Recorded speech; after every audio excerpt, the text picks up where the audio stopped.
internacional, asimetrías del conocimiento, producción, circulación, impactos. Bueno, esta es la mesa número 3, que tiene como título las desigualdades interdependientes a nivel global y su impacto en la producción y circulación de conocimiento, foco en internacionalización y circulación. Bueno, continuamos con el coloquio que comenzó en el día de ayer. Como saben, está organizado por el Instituto Iberoamericano en Berlín, Alemania, el Instituto de Investigación sobre Conocimiento y Políticas Públicas, CPP-SIC, de Argentina, el Consejo Latinoamericano de Ciencias Sociales, CLACSO, la Fundación EULAC, la Biblioteca del Congreso de la Nación Argentina y la Organización de Estados Iberoamericanos, OEI. Bueno, a modo de organización, seguimos con las mismas dinámicas que establecimos en las otras mesas. La idea es que vayan poniendo, quienes necesiten el certificado, su nombre, su apellido, email a través del chat. También en ese mismo espacio van a ir acercando y poniendo sus preguntas a medida que se vayan realizando las presentaciones, y al final, después de las distintas exposiciones, vamos a abrir el espacio para hacer la parte de intercambio, ¿sí?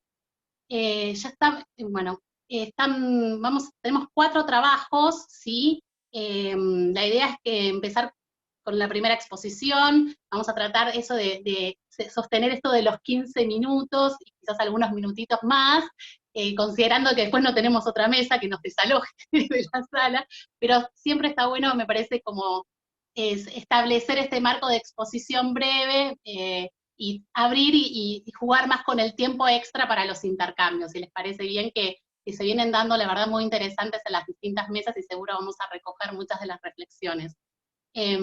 Bueno, dicho esto, voy a presentar a las primeras expositoras.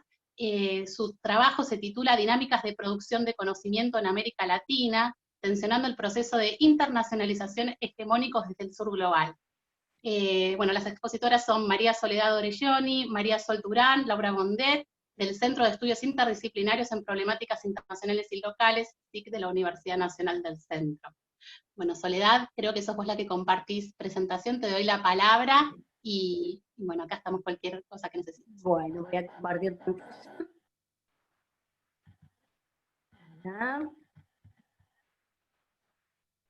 Ahí estamos.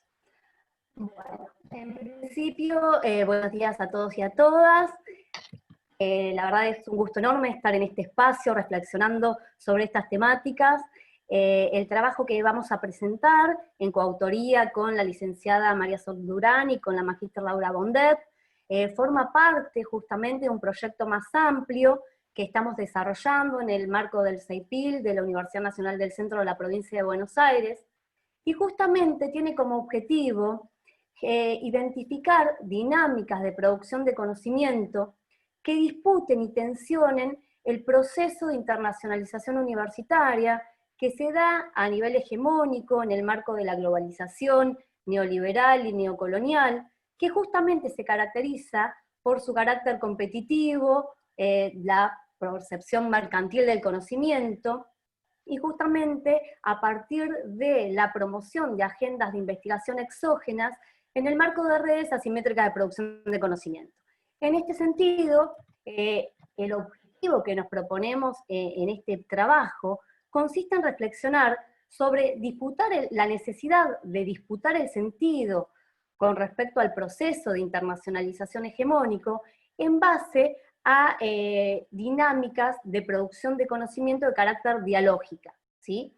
Y fundamentalmente el objetivo de la investigación consiste en visibilizar estas dinámicas no hegemónicas de internacionalización universitaria a partir de redes de producción de conocimiento sur-sur, donde participan la universidad, el Estado y las organizaciones de la sociedad civil, entendiendo justamente que esta participación a nivel multiactoral y fundamentalmente el rol de las organizaciones de la sociedad civil le da un carácter situado a las dinámicas de producción de conocimiento y responden fundamentalmente a lógicas de producción de conocimiento vinculadas con el entorno, ¿sí? Consecuentemente, el abordaje que llevamos adelante en el marco de esta investigación tiene que ver con retomar la perspectiva epistemológica del sur de Boaventura de Sousa Santos, quien se basa en el concepto de ecología de saberes, que justamente es el que pone límites al concepto de pensamiento occidental abismal y a la monocultura del saber.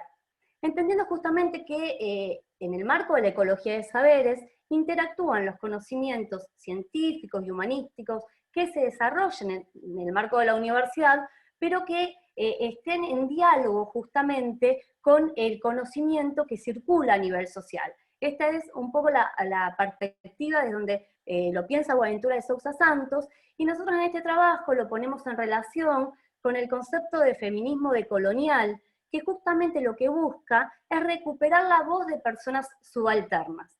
Y cuando hace referencia fundamentalmente, a partir del abordaje de María Lugones, a personas subalternas, se refiere fundamentalmente a mujeres excluidas. Y bueno, cuando puntualicemos en el caso de estudio, se van a dar cuenta por qué la importancia justamente de reactivar la voz de personas subalternas y de mujeres excluidas. En este sentido, nos basamos fundamentalmente en identificar las redes de cooperación sur-sur en función de problemas concretos, justamente esta red de producción de conocimiento sur-sur, donde interactúan distintos tipos de saberes, pero también redes de producción de sur-sur que tienen un carácter integral, es decir, donde desde la universidad se piensa a partir de las actividades de investigación, docencia y extensión, y que fundamentalmente buscan priorizar la producción de conocimiento en función a problemas, donde se priorice la cooperación por sobre la competencia, se reconozca distinto tipo de pares y de saberes, se busca pensar a la universidad justamente en función de un proyecto endógeno de región, donde se privilegie la legitimidad por sobre la eficiencia y la eficacia, se respete justamente la diversidad cultural, y se busca justamente el incremento de vínculos intrarregionales a partir del fomento de los circuitos de producción y difusión de conocimiento sur-sur.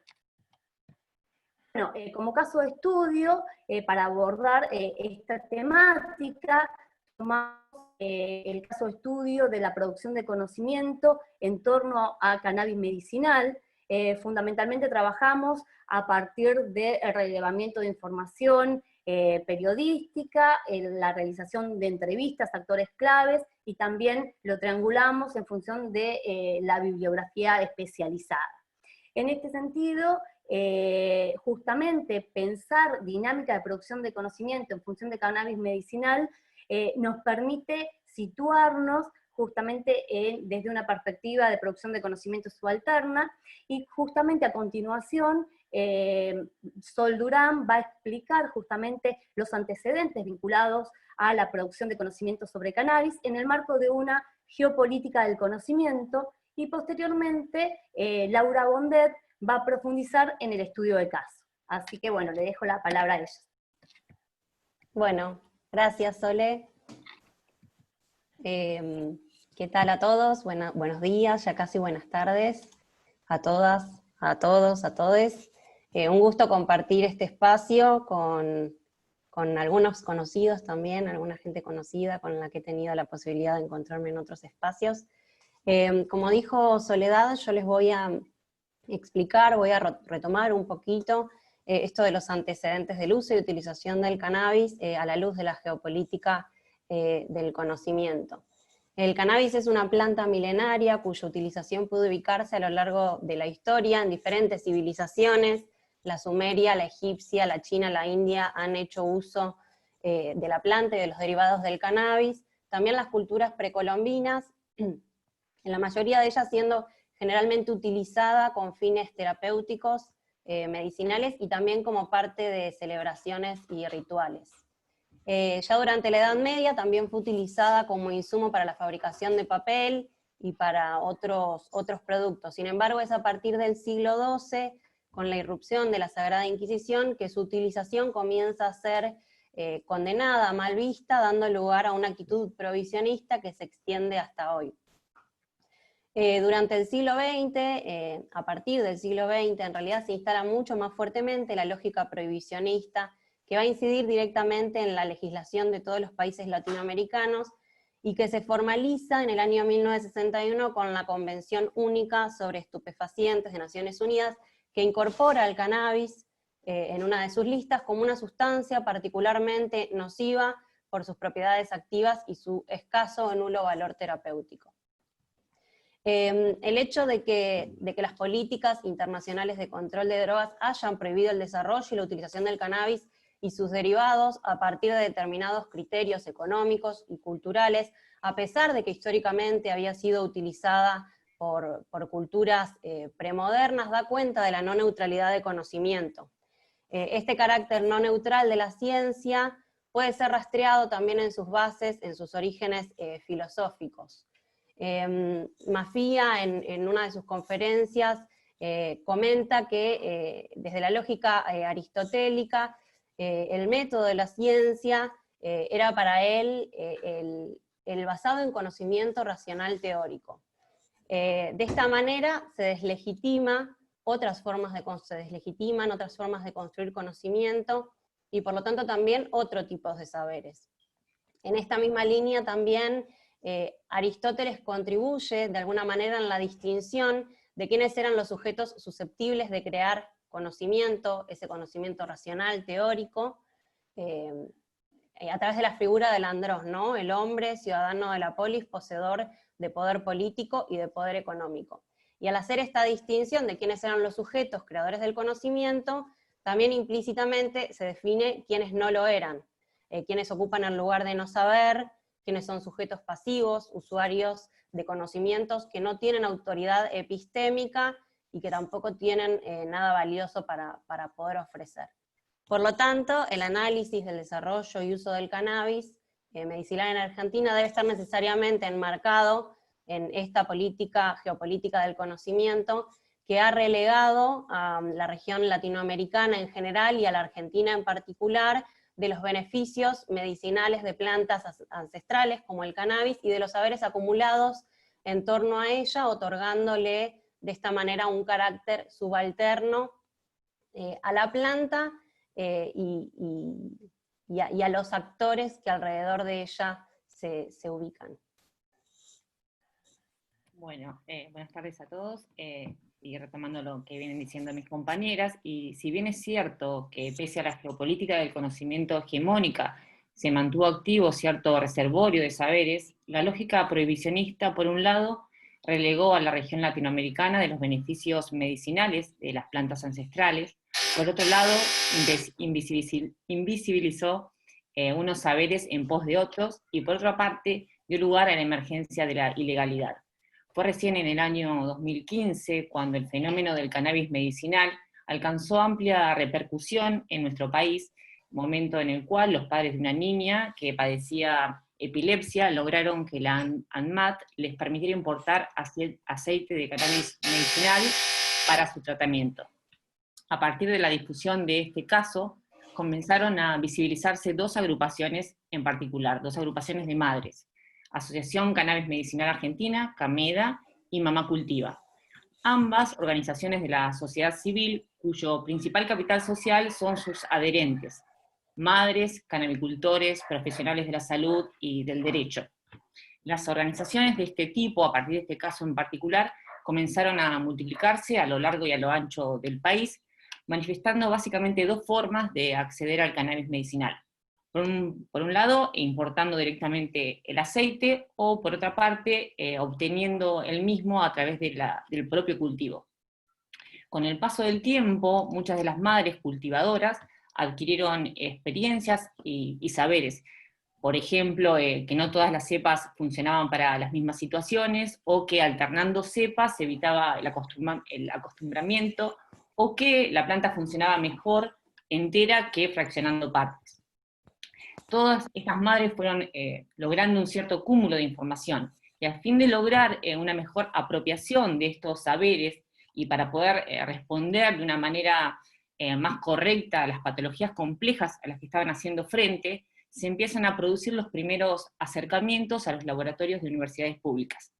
Es en el marco de todo este proceso que nosotros identificamos como central el rol de CAMEDA. CAMEDA, organización que se convirtió, de acuerdo a la investigación que estamos llevando a cabo, en una gran articuladora. Y decimos gran articuladora ¿por qué? Porque por un lado, dada la misión de la organización, una de las cuestiones principales que se ponen como objetivo es lograr el acceso en forma legal al cannabis medicinal, y por el otro, tuvo y tiene un rol importante en el acompañamiento de las luchas de estas madres, que se pone de manifiesto, de cierta manera, en la legitimación que estas madres logran a través de los expertos que participan en esta organización. Lo que en otros términos queremos decir es que CAMEDA contribuyó esencialmente a la coordinación del diálogo y el trabajo en red, tanto a escala federal como internacional, y tanto en forma multidisciplinar como multisectorial.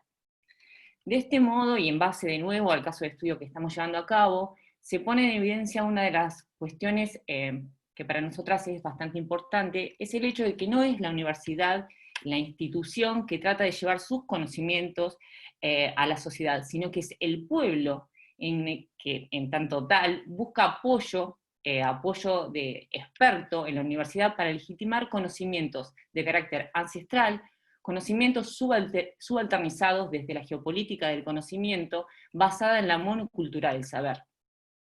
En el caso de estudio que nos convoca, que es el caso del UNICEN, se observa que en búsqueda de formalizar vínculos preexistentes se firma en septiembre del 2016, bajo la resolución 218, que se sientan las bases para el trabajo colaborativo entre la Facultad de Ingeniería de la UNICEN, FIO-UNICEN y CAMEDA. Como forma de visualizar este problema, la universidad con CAMEDA optan por la vía, básicamente la universidad, lógico, optan por la vía extensionista, que en el caso de la sede de UNICEN Olavarría se manifiesta a partir de la participación de actores del entramado socioterritorial en proyectos propios de la universidad, y también por actividades para divulgar la problemática que existe en torno al uso del cannabis medicinal.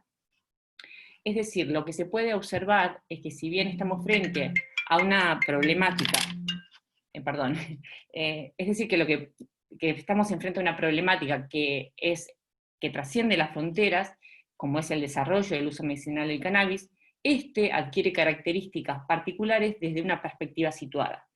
En este caso, dicha perspectiva se manifiesta en la necesidad de la población de utilizar una sustancia presente en una planta con potencialidades para aliviar distintas dolencias, distintas patologías, donde intervienen distintos saberes en la dinámica de producción y legitimación del conocimiento. Y en respuesta a toda esta problemática, nosotros pudimos observar básicamente tres elementos. En primer lugar, la generación de circuitos de producción, en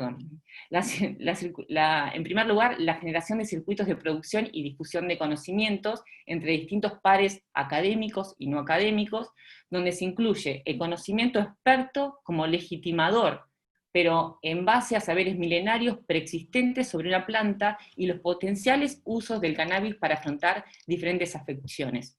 Esto dio lugar, que es algo muy importante para nuestro estudio, a dinámicas dialógicas y en red de producción y difusión de conocimiento, un conocimiento de carácter multicultural que interpela la monocultura del saber propia de la ciencia occidental y moderna, donde se espera que el usuario del conocimiento adquiera un rol meramente pasivo. En segundo término, es interesante destacar cómo se responde a esta problemática desde la universidad, donde en un primer momento se aborda este tema desde la extensión, y luego se le incorpora como un tema de investigación. Dicha dinámica daría cuenta de las dificultades con las que se encuentran los investigadores al momento de responder a problemáticas sociales, y está directamente vinculado al carácter cientificista que prima en la ciencia, valga la redundancia, y que se tiende a priorizar determinados parámetros de evaluación y de excelencia. Y en tercer lugar, y por último, por mi parte, también es importante contemplar la importancia que adquiere la movilización de conocimientos en forma interdisciplinaria e intersectorial para intervenir en una disputa que es de carácter política, por una regulación que contemple a todos los actores sociales.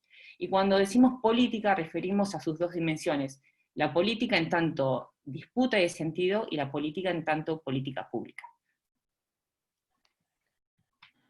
Bueno, para cerrar, como reflexiones finales, podemos observar que el caso de estudio que parte justamente de este proyecto de extensión que se realiza en la UNICEN, que nos permite identificar una red a nivel nacional y regional en el marco de la producción de cannabis medicinal y también la búsqueda de su regulación, nos permite identificar saberes que mantuvo activo al margen de las lógicas de regulación prohibicionistas que lograron consolidar su hegemonía a lo largo del siglo XX.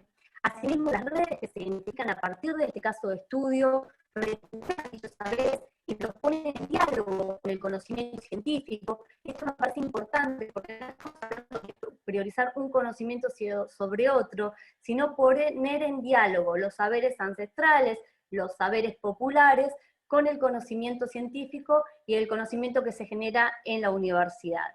Y en este sentido, el diálogo del conocimiento científico se basó en un diálogo interdisciplinar e intersectorial, dado que de este proyecto del cual partimos participaron distintos actores universitarios, representantes de las distintas facultades de Derecho, Ciencias Médicas, Ingeniería, y también en vinculación con otros actores sociales del entramado local, como es una clínica, por ejemplo, que articula con la Facultad de Ingeniería y en el marco del proyecto, ¿sí? Y también con los canabicultores locales y con los canabicultores solidarios, al mismo tiempo que están articulados a partir de las organizaciones de la sociedad civil, con todo un entramado a nivel nacional y regional, a partir del cual, y retomando esto que planteaba Laura recién, de la lógica política de la producción de conocimiento y la disputa de sentido, se lleva justamente el tema a partir del año 2019, con el cambio del directorio del CONICET,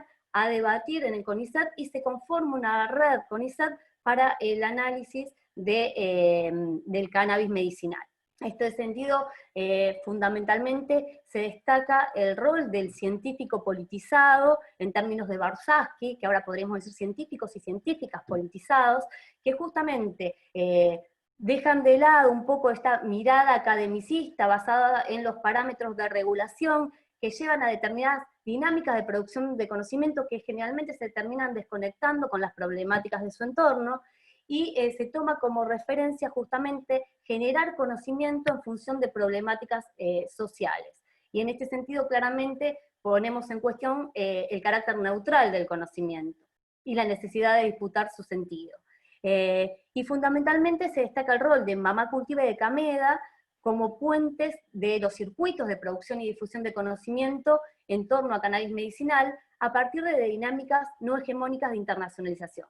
Bueno, en este sentido, hasta el momento hicimos hincapié fundamentalmente en el caso de Cameda, dado que Cameda fue la organización de la sociedad civil que permitió construir redes a partir de este proyecto de extensión, si bien también interactuó Mamá Cultiva, pero fue donde quien permitió articular esta red objeto de estudio, pero también identificamos el rol que ha tenido Mamá Cultiva como organización de la sociedad civil que justamente busca legitimar los saberes vinculados al cannabis medicinal y también pugna en pos de la legalización de su uso, y el rol que ha tenido justamente a partir de generar redes y experiencias en otros países de la región latinoamericana. Podemos observar justamente la articulación con Mamá Cultiva de Chile, Mamá Cultiva de Paraguay, de Perú, de Colombia, y justamente esta articulación a nivel de organizaciones de la sociedad civil y esta multipertenencia de los investigadores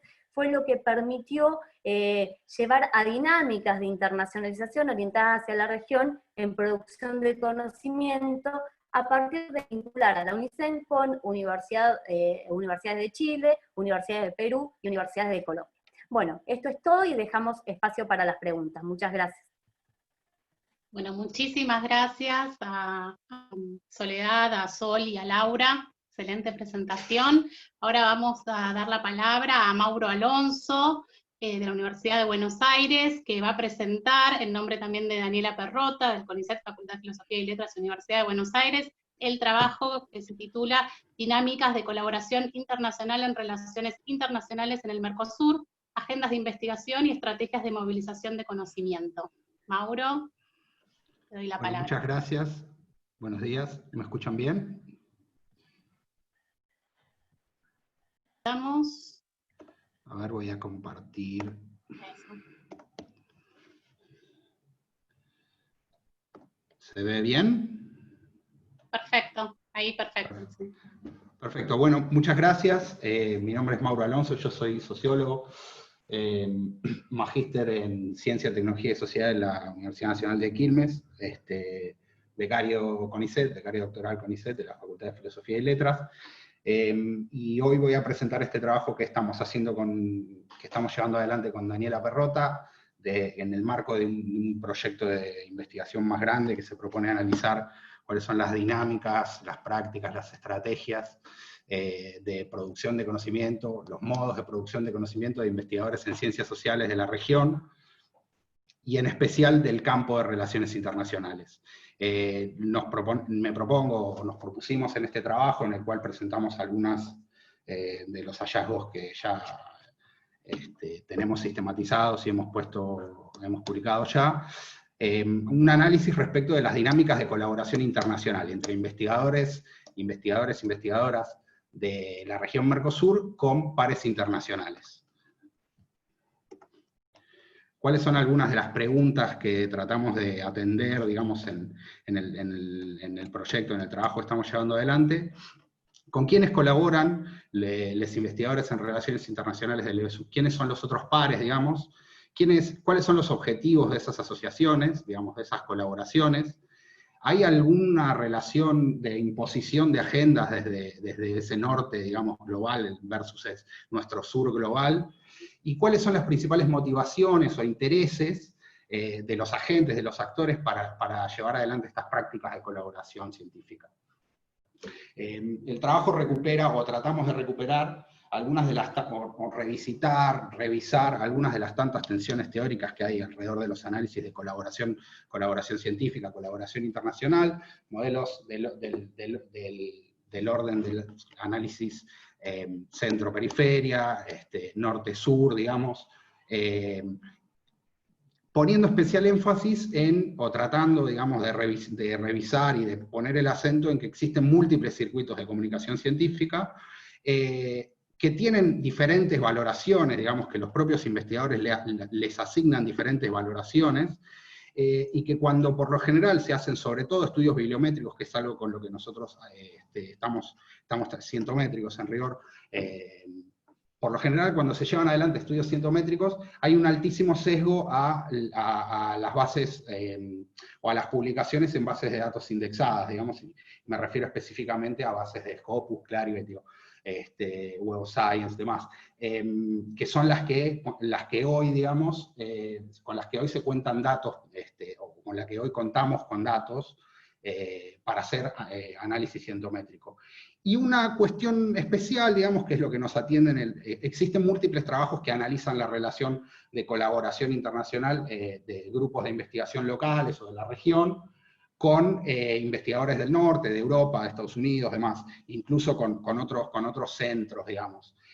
Pero muy poca atención se ha prestado a las dinámicas de colaboración o de intercambio para los científicos de ciencias sociales, digamos, y tratando de revisitar algunas de esas limitaciones para el estudio de estas dinámicas, como la propia especificidad de nuestras disciplinas, la cuestión de la lengua, que es sustantiva, el grado o la capacidad de internacionalización que tienen las ciencias sociales, o esa tensión internacional local, y lo que nosotros, reconociendo estas tensiones, donde nos paramos, digamos, desde el punto de vista teórico-epistemológico, reconocemos estas dinámicas de colaboración bajo el paradigma, digamos, de colegios invisibles. Se reconocen los diferentes tipos de relaciones entre grupos, asumiendo una dinámica multipolar, digamos, no tan lineal, hegemónico, no hegemónico, que trata de discutir un poco con las posiciones teóricas más reconocidas. Y reconociendo por sobre todas las cosas digamos, cuán representativos son sobre todo para el análisis cientométrico, cuán representativos son las publicaciones o los análisis de publicaciones de comunicaciones que se hacen de las ciencias sociales, de nuestra región, al mirar bases indexadas, digamos, que son estas a las que hacía referencia antes, especialmente Scopus y Web of Science, digamos, cuán representativo, digamos, de todas las comunicaciones que hacen los científicos de nuestra región, son aquellas que se encuentran indexadas en bases de datos, que es lo que varios autores han llamado como aquello que es ciencia no vista, digamos, hay una discusión respecto de la cantidad, cuánto de lo que se publica está en esa, cuánto de lo que se publica, sobre todo o intensificado incluso aún más para las ciencias sociales, cuál es el porcentaje de lo que se produce, digamos, que está incluido en estas bases de datos, digamos.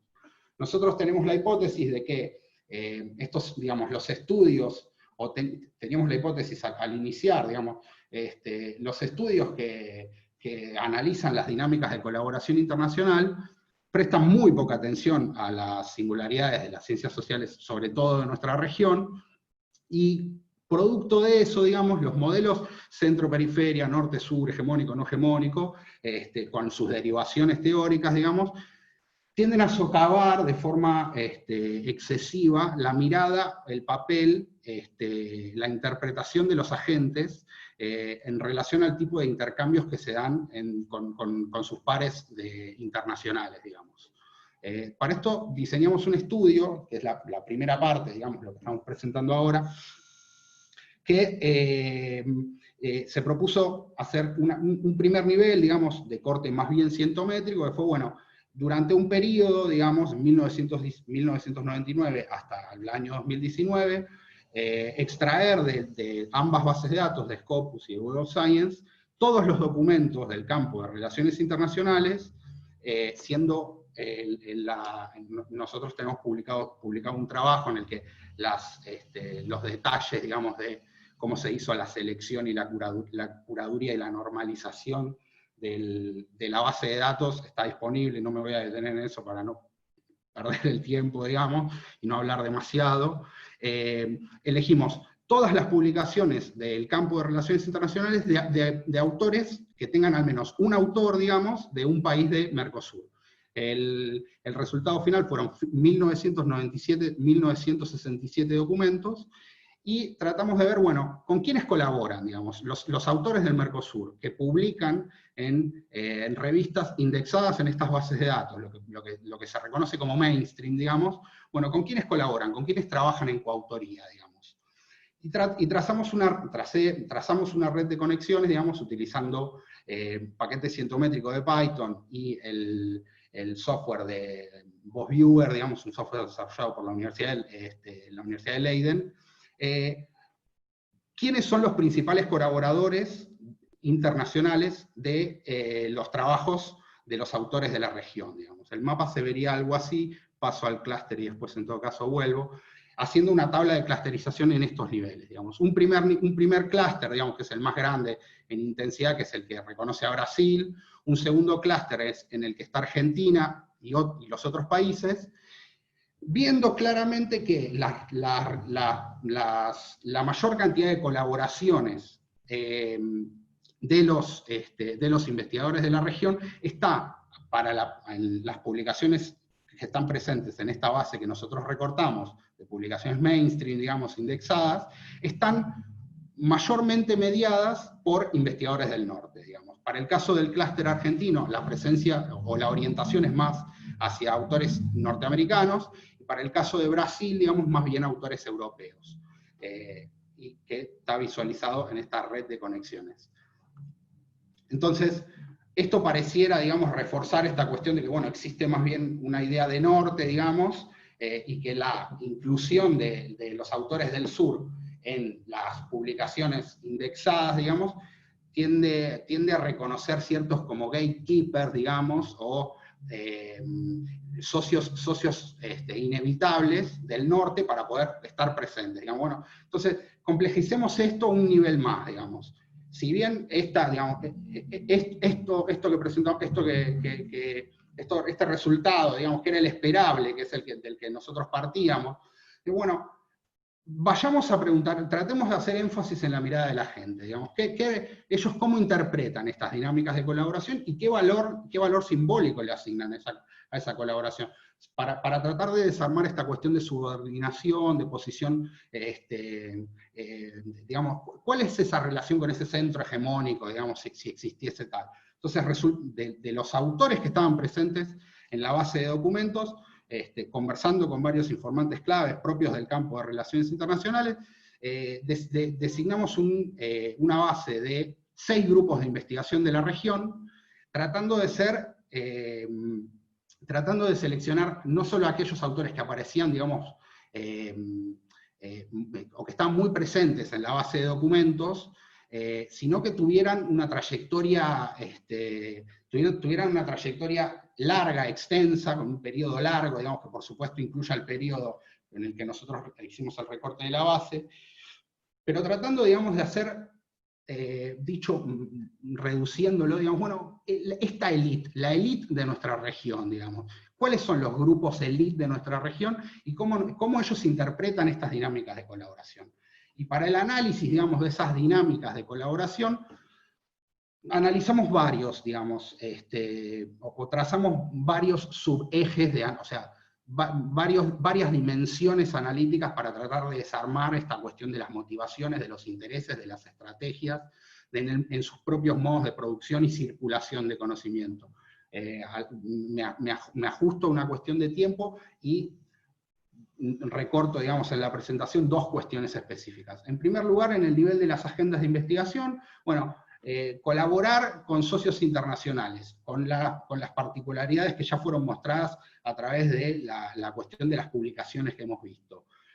Bueno, ¿qué impacto tienen las agendas? ¿Qué sentidos ellos le atribuyen, digamos, si es que existen, impactos en sus propias agendas de investigación? Y una segunda dimensión, digamos, que bueno, ¿cómo reconocen cambios o cómo reconocen los sentidos posibles en las prácticas de publicación y evaluaciones de sus propias investigaciones? O sea, más allá del porqué, digamos, bueno, ¿en qué medida colaborar tiene impactos en lo que ellos realizan? Digamos? ¿Cómo reconocen esas colaboraciones los propios investigadores?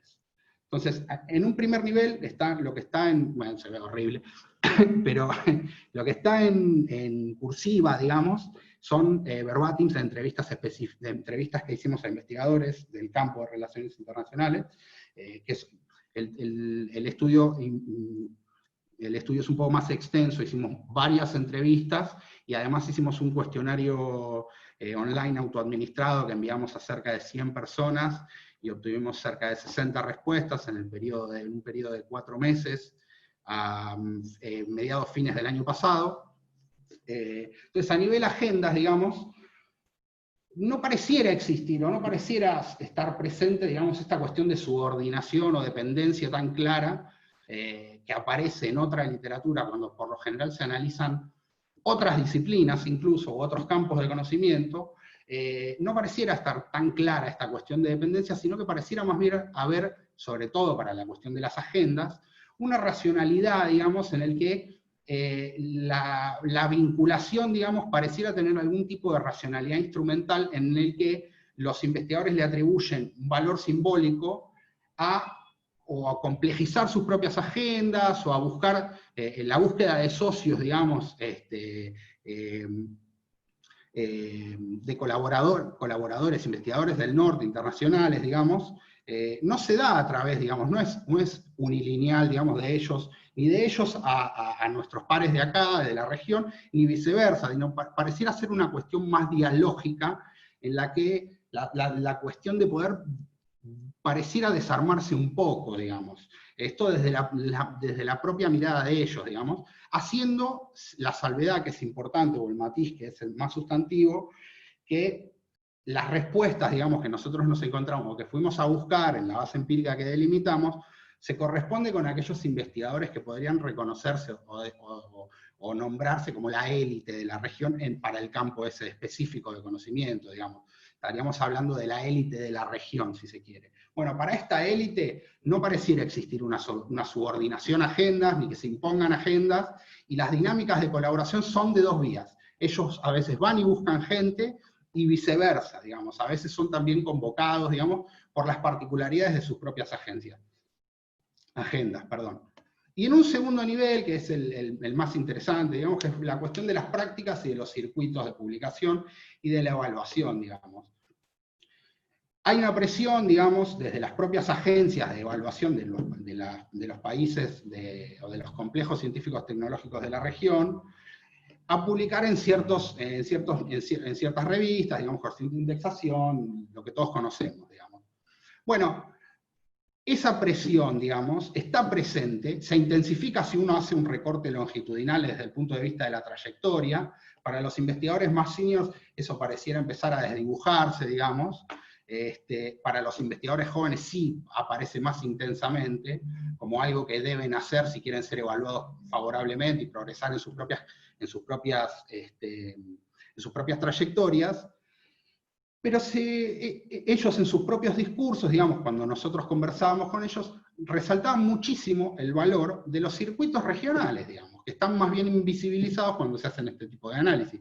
Pues nosotros no contamos aún, si bien hay varias iniciativas que están desarrollándose, no contamos aún con algún tipo de base de datos o alguna indexadora a nivel regional que recupere revistas, digamos, de la región, y que permita analizar o hacer estos tipos de análisis. Los trabajos que se están haciendo, nosotros estamos llevando adelante se construye todo manualmente, digamos, hay que armar una base de datos manual con la información disponible, que es pública, que no lo es en todos los casos, digamos. Entonces, estas prácticas de publicación que se imponen, digamos, es cierto, está esa tensión, es más intensa en los investigadores más junior, más jóvenes, pero también pero no por eso, digamos, se reduce el valor simbólico de publicar en el circuito regional, digamos. Pareciera estar tensionado, algo que tiende a ser un poco esquizofrénico, digamos, bueno, cierto prestigio regional se consigue en el circuito de publicación regional, digamos, por ahí en el propio idioma, en la propia lengua de cada país, en revistas de la región, en participación en congresos, digamos. Eso pareciera tener un nivel, digamos, o a través de eso se reconoce una estrategia de consecución de prestigio, pero también existen, digamos, otros atributos, otros sentidos atribuidos a publicar en estos circuitos mainstream, que están en primer nivel asociados específicamente a las evaluaciones positivas, digamos, eso es lo que más apareció, pero también que les permite posicionarse hacia adentro de estos, digamos, múltiples o clúster múltiples, estas dinámicas multipolares que hay alrededor de colegios invisibles, digamos. Entonces, la participación en circuitos internacionales les permite acceder a otro grado o a un nivel de prestigio, digamos, que el circuito regional no les permite, y no es solamente por la racionalidad lineal, digamos, o no se explica solamente por la racionalidad lineal de obtener buenas evaluaciones de desempeño de sus propias trayectorias. Estos son los dos niveles, digamos, que a nosotros nos parecieron más interesantes. Estamos trabajando otros niveles, uno más ligado a la cuestión de utilidad, usabilidad de conocimiento científico de ciencias sociales, de investigadores de relaciones internacionales. No me detengo, no me voy a detener ahora en hacer esta discusión, pero que es una también muy rica, en la que la mirada de ellos respecto de quiénes son los usuarios, cómo se evalúan aquellas intenciones que tienen que ver con promover un mayor uso social del conocimiento y demás, se enriquece bastante la discusión, digamos, y es un matiz más a tener en consideración. Así que con eso, eso es todo. Muchas gracias. Buenísimo, Mauro, muy interesante, muchas gracias. Bueno, ahora vamos a continuar con el tercer trabajo, que es de Daniel Bisuet Sandoval, de Flaxo, Ecuador. Se titula Actores transnacionales, el punto ciego de las políticas científicas, una mirada a la experiencia de Ecuador.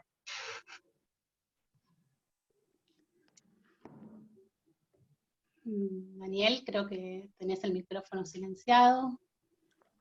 Ahí Hola, está. buenas, ¿me escuchan? Perfecto. Hola, buenas, mucho gusto con todas, todos. Mi nombre es Daniel Bisuete, les un saludo desde Ecuador. Bueno, yo he trabajado, o intentaré presentar hoy los avances de una investigación que está en curso, ¿no? Sobre varias experiencias de constitución de campos de investigación, de producción de conocimientos en los años recientes en Ecuador. Eh, Para ello les voy a, les voy a presentar algunas de estas experiencias, tres, pensadas, digamos, alrededor de tratar de ponerlas en común, tratar de compararlas, de evaluar algunas de sus dimensiones, pensado siempre desde qué significa, digamos, la política científica, las agendas de investigación, para poder entender un poco los circuitos, ¿no es cierto? Entonces, digamos, Eve Suri, una de las teóricas que yo más rescato y quizás más disfruto también sobre los trabajos de la ciencia y tecnología en la región, decía ya en el 83 que la política científica significa hacer las elecciones sobre qué ciencia queremos hacer. Y lo voy a desarrollar a continuación. Bueno, lo que les voy a presentar hoy son como cuatro apartados y un cierre. Vamos a hablar, a meternos un poco en esta idea de Vesuri, vamos a hablar del marco de política científica de Amílcar Herrera.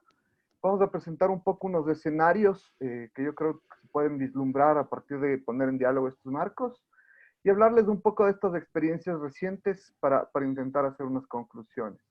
Entonces, en primer lugar, Eve Vesuri dice en este texto sobre el estudio social de la ciencia, citando a un autor, dice, para entender la actividad científica debemos abrir o pensarla en ciertos niveles, ¿no? Los conceptos científicos, por decirlo de alguna forma, como más a nivel epistemológico, ¿no es cierto? Los temas de investigación, es decir, qué vamos a investigar, y un poco las instituciones, ¿no es cierto? ¿Qué instituciones soportan, digamos, la actividad científica tecnológica? Digamos, esto a mí me parecía relevante en el marco de la discusión que estamos teniendo en este evento, precisamente para pensar, por ejemplo, los temas de corriente principal, las líneas y agendas que tienen financiamiento, pero también de alguna forma las instituciones y las formas que tienen las instituciones sobre ciertos sectores. Amílcar Herrera, por su parte, en un texto corto, pero muy famoso y muy empleado, que es sobre los determinantes sociales de la política científica en América Latina, decía que hay en principio, o de forma abstracta, tres obstáculos para la incorporación de ciencia y tecnología en los procesos de desarrollo. Los obstáculos culturales, los obstáculos de los sistemas de producción y los obstáculos institucionales. Sin embargo, en el mismo texto, él desarrolla, digamos, o resuelve de alguna forma estos embrollos que él propone, y dice que lo que entenderíamos como obstáculos culturales sería algo así como la oposición entre una sociedad moderna y una sociedad tradicional, o sea, digamos, pensada desde una sociedad con escasos recursos científicos tecnológicos. En segundo lugar, dice que los sistemas de producción se referiría un poco a esta vocación agrícola, baja intensidad tecnológica e industrial, y actores con mejor tecnología y mercados más internos, más grandes, que normalmente serían actores extranjeros, ¿no? Y dice que los desarrollos institucionales se refieren, por ejemplo, a la necesidad, digamos, de ordenar o de poder vislumbrar las actividades científicas tecnológicas. Sin embargo, él dice, bueno, los obstáculos culturales, más que la modernidad y las sociedades tradicionales, es más bien el gradiente de poder que sostiene unas estructuras socioeconómicas para sostener los privilegios de las élites latinoamericanas. Luego dice, en los sistemas de producción no es tan real que nos faltan recursos humanos, si lo que le pasa a Latinoamérica desde la segunda mitad del siglo XX es que los recursos humanos migran. Y es más bien porque no tenemos científicos tecnológicos anclados de forma nacional, ¿no? Y él dice, bueno, las instituciones son un problema, sí, pero no necesariamente son un problema particular de la política científica, sino que siguen las tendencias generales de los países o de la región. Quizás en el último punto es en el que menos estoy de acuerdo, me parece que sí, que digamos, del 95 a acá han pasado 25 años y me parece que el tema institucional sí requiere una mirada un poco distinta a la que produce Herrera, pero lo mostraré más adelante, ¿no? Y él, digamos, utiliza estos elementos y dice, bueno, lo que pasa de todas formas es que hay dos políticas científicas en un país. Una política explícita, que es la política oficial, que está en los instrumentos de política pública y la legislación, y una política implícita, que es esta política que no está tan estructurada formalmente, pero que es la que corresponde al proyecto nacional vigente en cada país, ¿no? Aquí quizás para conectar un poco con las discusiones sociopolíticas de estos años, quizás citar una de las frases que se suele usar con recurrencia, y es que no necesariamente tener el poder del Estado significa tener el poder para gobernar la sociedad.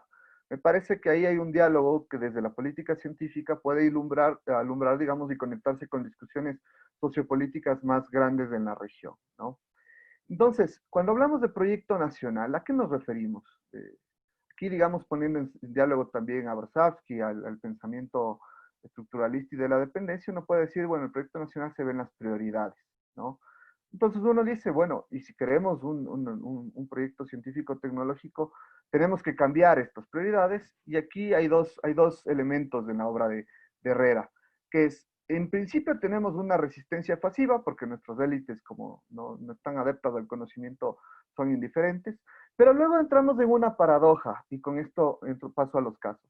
Y es que esta paradoja significa que vamos a apoyar formalmente a la ciencia y la tecnología, pero no vamos a cambiar los sustentos sociopolíticos o los sustentos de los sistemas científicos, y lo cual significa que no vamos a construir autonomía, tanto del propio sistema científico-tecnológico como autonomía de las capacidades científicas a nivel nacional.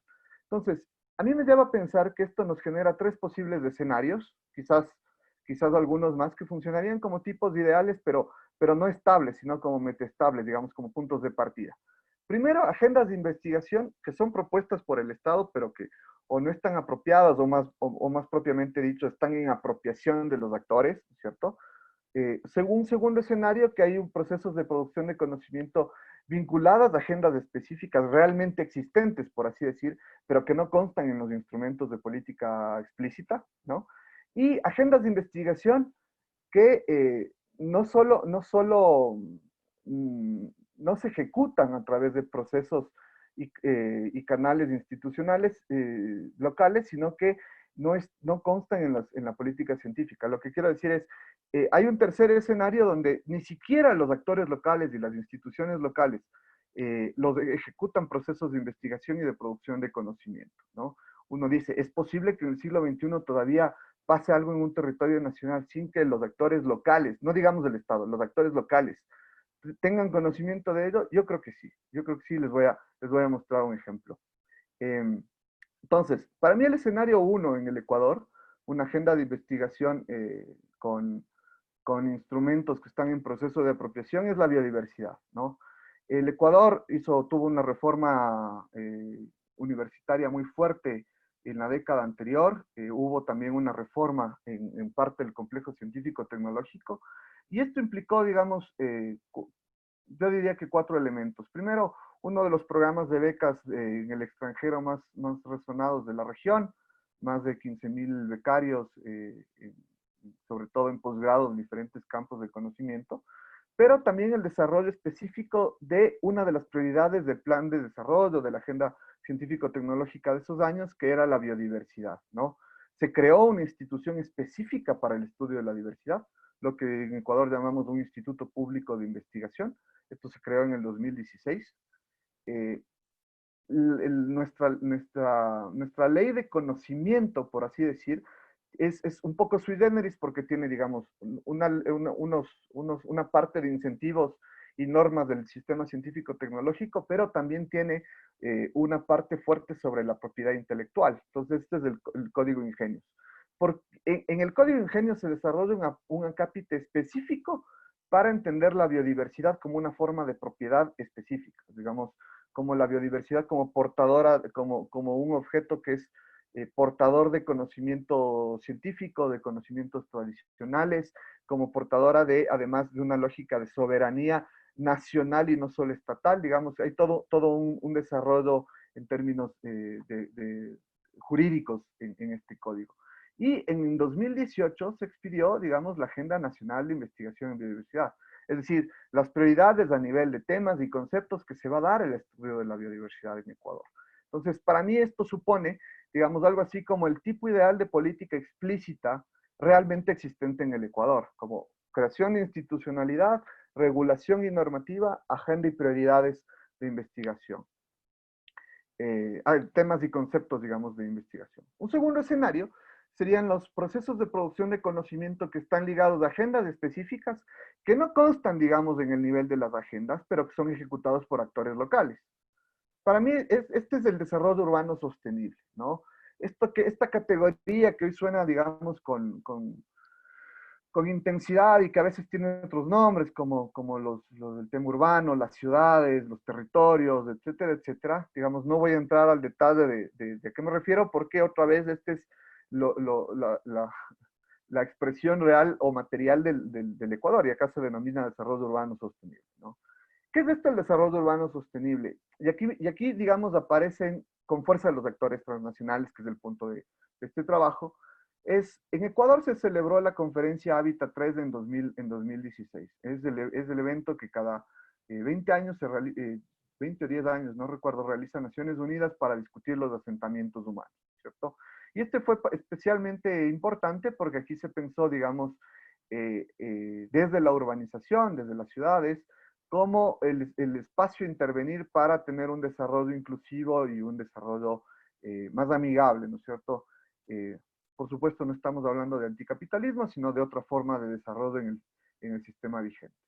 Esto generó un documento importante que se llama la Nueva Agenda Urbana. Es un documento donde además Ecuador, al ser el país sede, ser el país anfitrión, jugó un rol importante posicionando ciertos conceptos, ¿no? El derecho a la ciudad, la lógica de pensar las ciudades, de los territorios como una red de ciudades, etcétera, etcétera, pasando del debate del nivel nacional al nivel local, ¿no es cierto? Pensar esto más de lógica de red. ¿Y esto en qué decantó, digamos? Esto decantó en la creación de un proyecto enorme, diría yo, para los montos a los que estamos acostumbrados en Ecuador, ejecutado por la cooperación técnica alemana, la GIZ, ¿no? Este proyecto tuvo varios componentes, trabajo, digamos, de una agenda urbana nacional como un instrumento de política pública, acompañó y apalancó, trabajo con municipios específicos de lo que se conoce como las ciudades intermedias, trabajo con actores de la sociedad civil, pero también tuvo un componente clave que fue la formulación de la agenda de investigación urbana, ¿no? Entonces, digamos, aquí, quizás para poner un antecedente, Ecuador ha tenido desde la segunda mitad del siglo XX más o menos 4 agendas nacionales de prioridades de investigación. Y aparece recién en 2017 el tema urbano como uno de los temas de investigación de las agendas nacionales de Ecuador, pero es recién hoy, esto se lanzó hace menos de un mes, en 2020, donde aparece, digamos, no solo el tema urbano, sino las líneas de los temas de investigación específicas a los cuales se refiere el tema urbano y cómo abordarlo.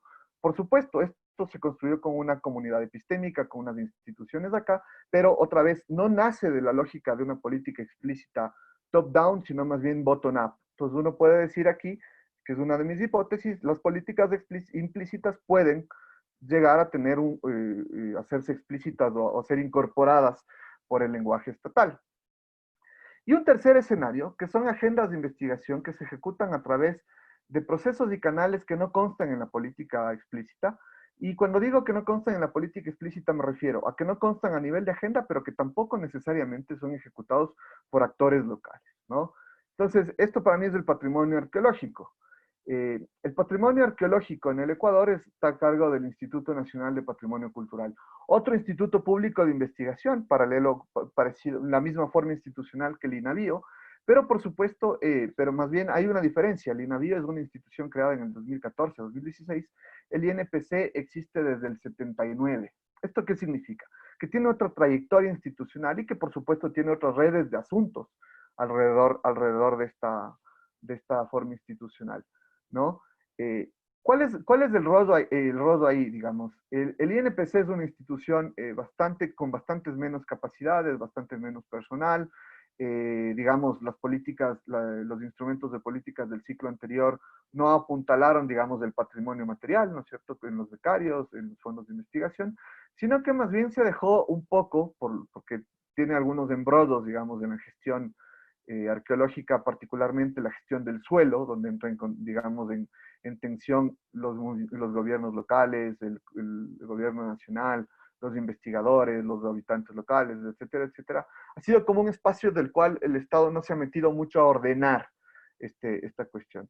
Y más bien lo que hemos visto es que es un espacio que está ahí, que es donde el Estado, digamos, trata de mantener, de conservar, pero no de investigar el patrimonio.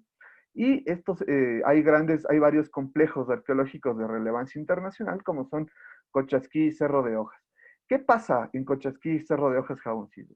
Estos son centros cuya importancia epistémica está dada, digamos, a las poblaciones preexistentes en Ecuador que entraron en contacto con los incas, ¿no es cierto?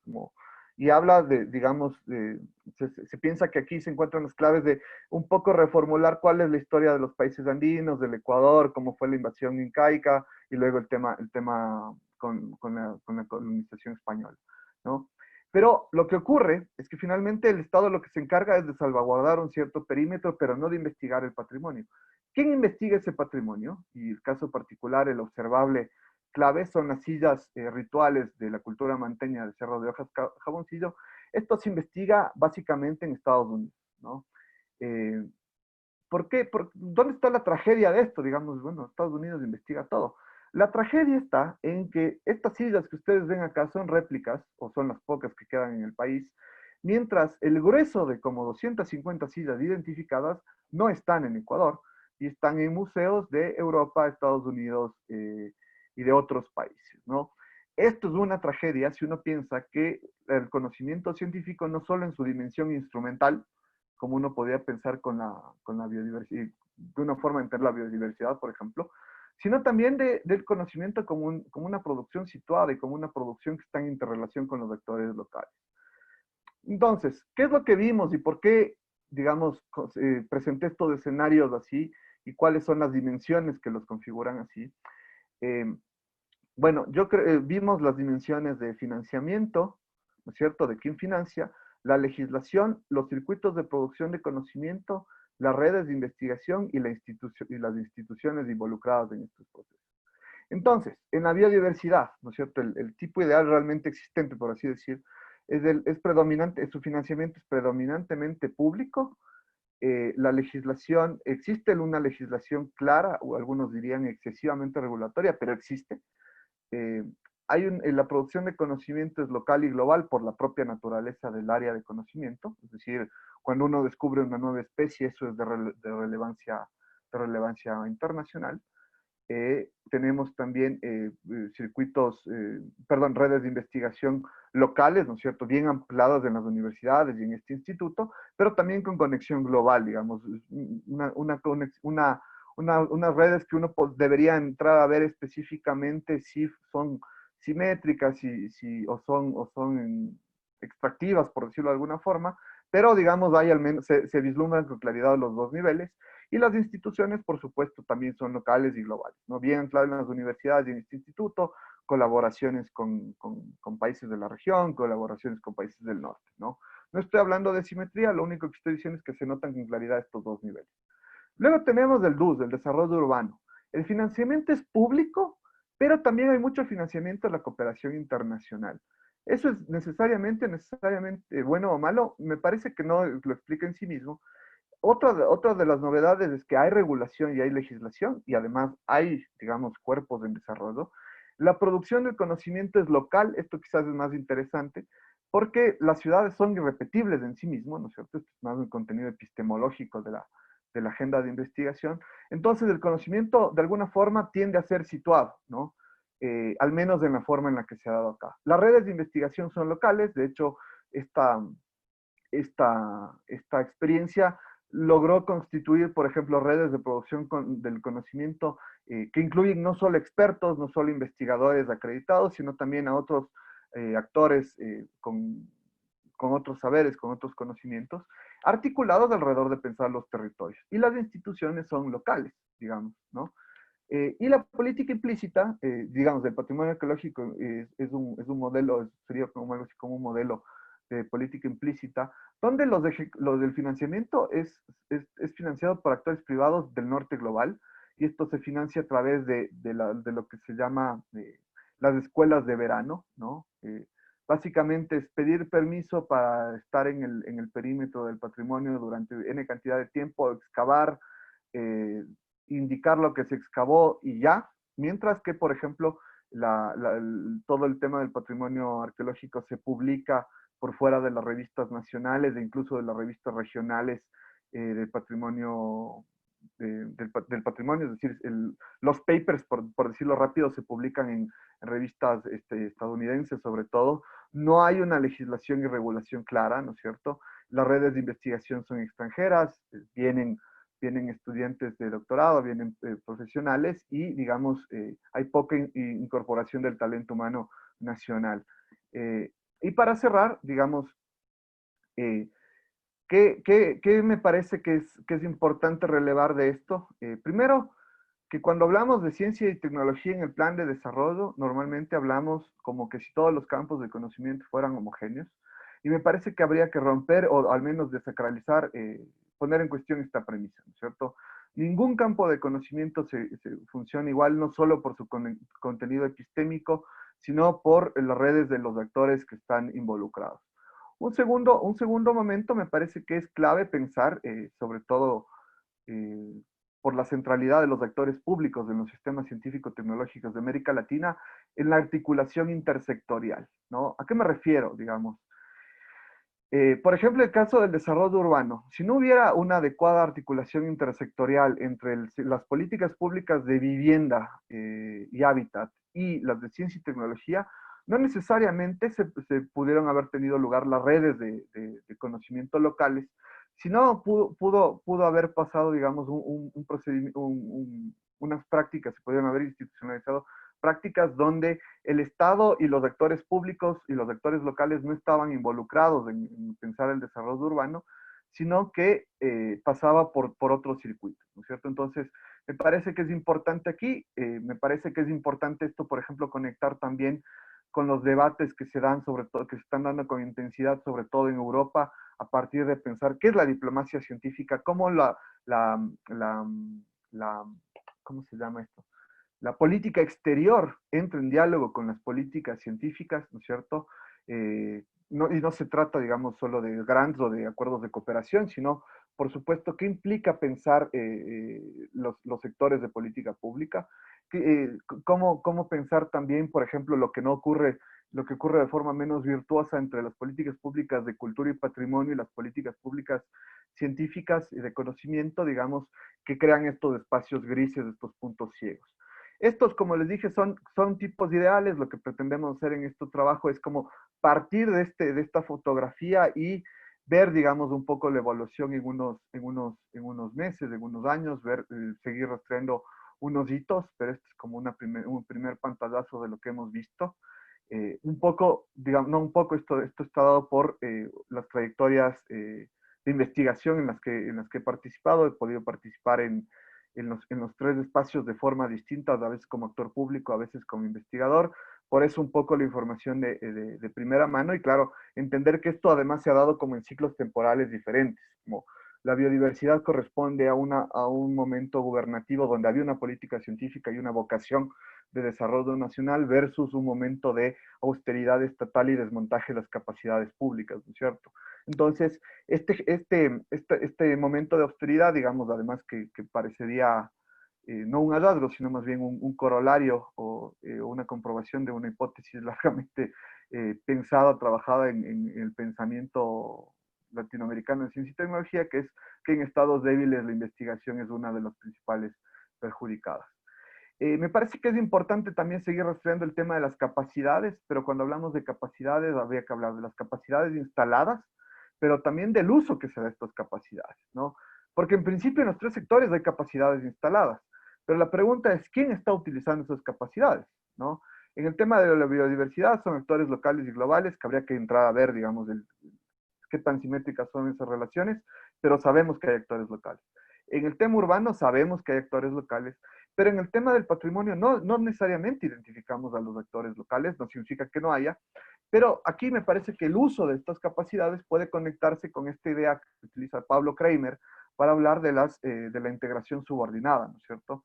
Que una cosa es que haya un investigador en la publicación y otra cosa es que el conocimiento sea un conocimiento que retorna a los actores locales, que es producido por los actores locales y que se conecta con el resto de la sociedad, ¿no?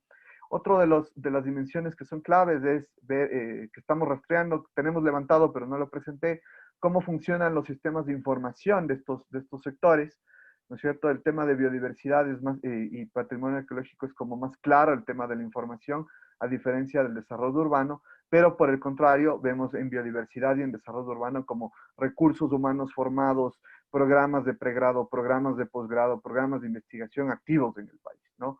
Y finalmente, ¿por qué me parece que es importante pensar a los actores transnacionales como la cooperación técnica alemana y las escuelas de verano estadounidenses?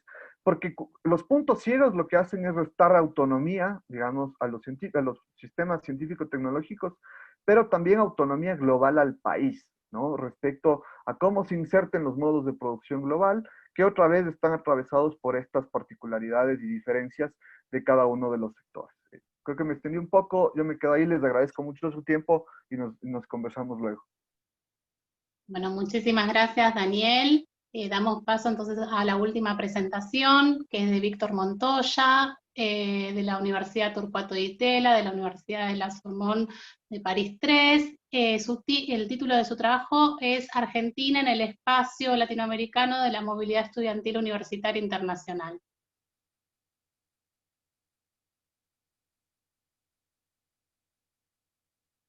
Está silenciado, Víctor.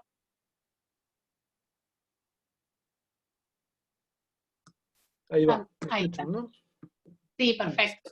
Bueno, voy a hacer una pequeña presentación de parte de mi trabajo doctoral. Voy a tratar de hablar 15 minutos y exponer las principales ideas que quiero transmitir aquí.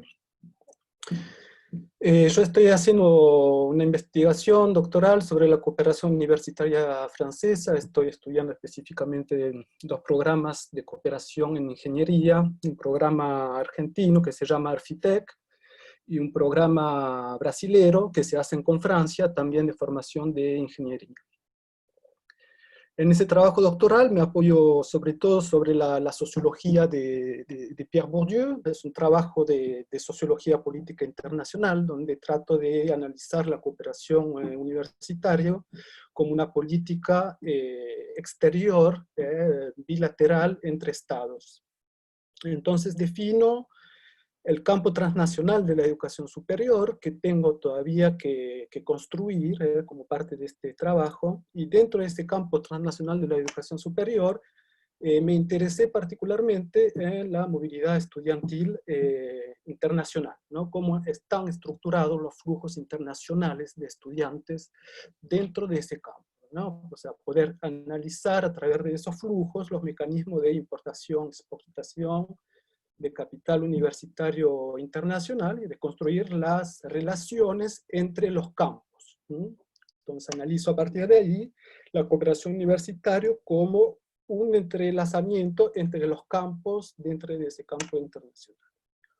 Me apoyo acá sobre un análisis factorial de las correspondencias, que es un método estadístico que usa Bourdieu, que permite establecer de forma inductiva la relación entre variables, y eso me permite luego establecer una tipología de cómo están estructurados los flujos, ¿no? Entonces analizo país de origen, país de destino, lo cual me permite hacer un análisis geopolítico de los flujos de estudiantes a nivel internacional, y armar una tipología empírica de forma inductiva que me permite dialogar, interrogar, discutir los conceptos de autonomía y dependencia, de centro-periferia y de norte-sur.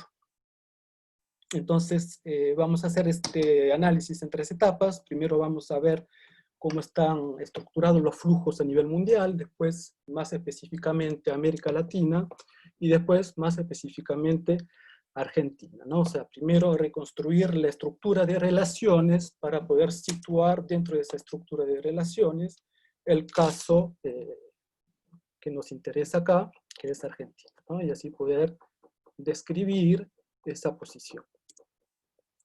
Un primer elemento, cuando vemos cuáles son los principales países de destino de la movilidad internacional, vemos esto, ¿no? Los 12 primeros son estos. El primero es Estados Unidos, con casi 1 millón de estudiantes. Después vemos que hay Gran Bretaña, con medio millón, o sea, muy lejos atrás. Y vemos que estos 3 primeros países, o sea, Estados Unidos, Gran Bretaña y Australia, son anglosajones, ¿no? O sea, la movilidad total de estudiantes en el 2017 era de 4.600.000, y los 3 primeros países, que son anglosajones, acumulan casi el 40% de esa movilidad total. Si a eso le sumamos el cuarto y quinto país en ese ranking, tenemos a Francia y Alemania, muy lejos atrás de Estados Unidos, y si acumulamos estos 5 primeros, tenemos casi la mitad de la movilidad internacional, ¿no? De destinos. Y vemos que el país número 12 es Argentina, 86.000 estudiantes que vienen a Argentina, ¿no? O sea que está en un nivel dentro del conjunto de países en una posición interesante, aunque sea muy lejos comparado con Estados Unidos o Gran Bretaña. Otro elemento interesante es los países de origen. Vemos que de ese total de estudiantes tenemos 1 millón que vienen de China, casi una cuarta parte de la movilidad total. Y después tenemos a India. Y vemos que los países de origen, de donde salen los estudiantes, es un poco más diversificado que los países de destino. Tenemos países como Vietnam, Arabia Saudita, Nigeria, Ucrania, Italia. China e India acumulan el 26% de la movilidad de origen. Y si miramos el detalle de la movilidad hacia los países anglosajones, o sea, Estados Unidos, Canadá, Gran Bretaña, Australia, Nueva Zelanda, vemos que esa movilidad representa la mitad de la movilidad que va a esos países, ¿no? O sea que la estructura más importante de la movilidad internacional son estudiantes que vienen de China e India hacia países anglosajones ubicados en el Pacífico, en la zona Pacífico, esencialmente, más Gran Bretaña en el Atlántico Norte. Esa es la parte más importante de este flujo. Ahora, cuando hacemos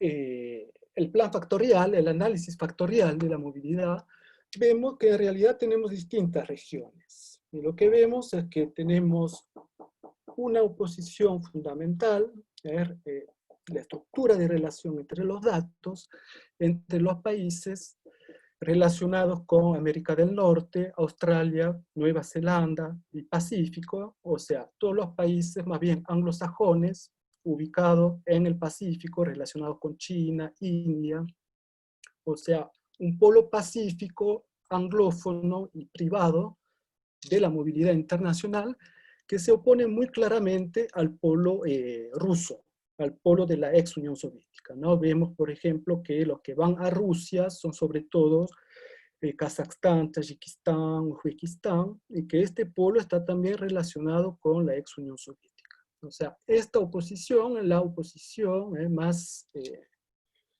estadísticamente significativa en cuanto a los patrones de similitud y diferencias en los flujos de movilidad, ¿no? Más allá de un análisis cuantitativo, ver cuál es la calidad, cómo podemos establecer una tipología. Y esta entonces es la primera oposición. Y vemos que América Latina constituye un eje aparte. Eso significa que hay una dinámica regional muy fuerte, diferente de lo que pasa acá y diferente de lo que pasa acá. O sea, tenemos un polo central, que es este, y dos polos periféricos que están estructurados al lado de lo que es Rusia y la ex Unión Soviética, o sea, un polo continental, rusófono, y otro polo que se distingue muy claramente, que es el polo latinoamericano, continental, de lenguas latinas. Y cuando miramos la posición de Europa, vemos que está como articulando estos distintos espacios. Vemos que Europa del Norte y Central está más cerca del polo anglófono. Vemos que Europa del Este y los Balcanes están más cerca de Rusia y de la ex Unión Soviética, más de la parte asiática. Y vemos que la parte europea y latina está más cercana a América Latina. Entonces acá se dibuja una movilidad que es más bien latinoamericana y atlántica, estructurada en torno a las lenguas latinas. Y vemos patrones diferentes en los países de origen de los países latinoamericanos, por ejemplo acá Paraguay, Bolivia, Uruguay, Haití, Perú, que están más relacionados con América Latina, y otros países como Brasil, Colombia, Ecuador, que están más cercanos del polo europeo y latinoamericano, ¿no? O sea, Argentina constituye un polo aparte, con una dinámica singular que la distingue de los otros polos, y dentro de América Latina tenemos diferencia entre países más relacionados a América Latina y otros más relacionados con Europa y el polo anglófono. O sea, si bien América Latina está ubicada dentro de la periferia de este sistema central, no deja de tener autonomía con respecto a este sistema.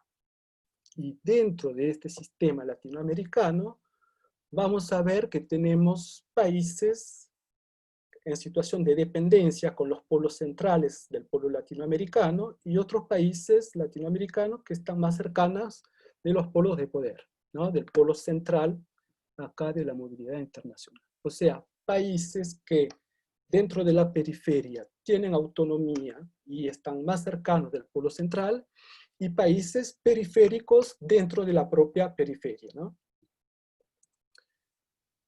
Ahora, miremos un poco más el detalle de la movilidad latinoamericana. En total, tenemos 300.000 más o menos estudiantes salientes latinoamericanos. De estos 300.000, 100.000 van hacia la propia región, hacia América Latina, de los cuales más de 80.000 a Argentina. Argentina como polo central dentro de ese sistema de movilidad internacional. Y los otros 200.000 van en el mundo, ¿no? Tenemos 100.000 que van hacia el polo central, Estados Unidos, Canadá, Gran Bretaña, Australia y Nueva Zelanda. Y tenemos más o menos 80.000 que van a Europa. Y los que van a Europa van esencialmente hacia España, Portugal y Francia, ¿no? O sea, un vínculo que se inscribe dentro de una historia, de un pasado colonial, de una proximidad lingüística, etcétera, etcétera, que nos permite ver la diferencia que hay entre la relación con este polo y la relación con este. Y después tenemos también más de 5.000 estudiantes que vienen que van a otros países del mundo, ¿no? O sea, no hay solo Europa y Estados Unidos, sino que hay también una movilidad hacia otros países. Si vemos el plan factorial de la movilidad saliente de América Latina, de ver únicamente hacia dónde van los estudiantes latinoamericanos, vemos una oposición, la primera oposición más estructurante es la oposición entre los estudiantes que van hacia América del Norte y Gran Bretaña y los que van hacia América Latina. los países más relacionados con América del Norte y Gran Bretaña es el Caribe anglófono, México, América Central y Venezuela. Los países más relacionados con América Latina, que estructuran fuertemente ese polo, es Perú, Uruguay, Haití, Bolivia y Paraguay. Y los que están más relacionados con Europa Latina, Francia y Alemania, son Argentina, Brasil, Colombia y Ecuador, ¿no? Sabemos que la región está atravesada por las tensiones que hay entre esos distintos polos de atracción, entre el polo central anglosajón, el polo europeo latino y el polo latinoamericano.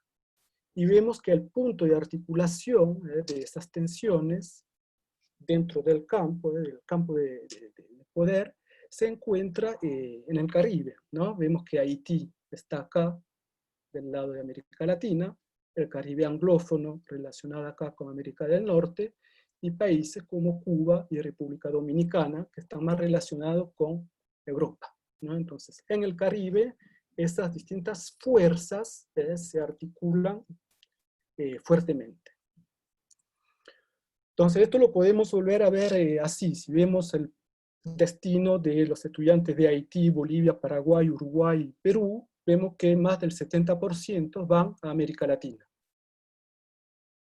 Y solo un 9% a Europa Latina o a América del Norte.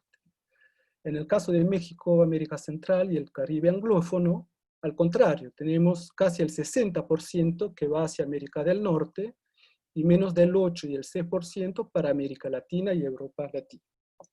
Y si vemos Argentina y Brasil, vemos que claramente tiene algo como mucho más equilibrado, ¿no? Un 20% hacia América Latina, un 20% hacia Europa Latina y el Sur, y un 30% hacia América del Norte, ¿no?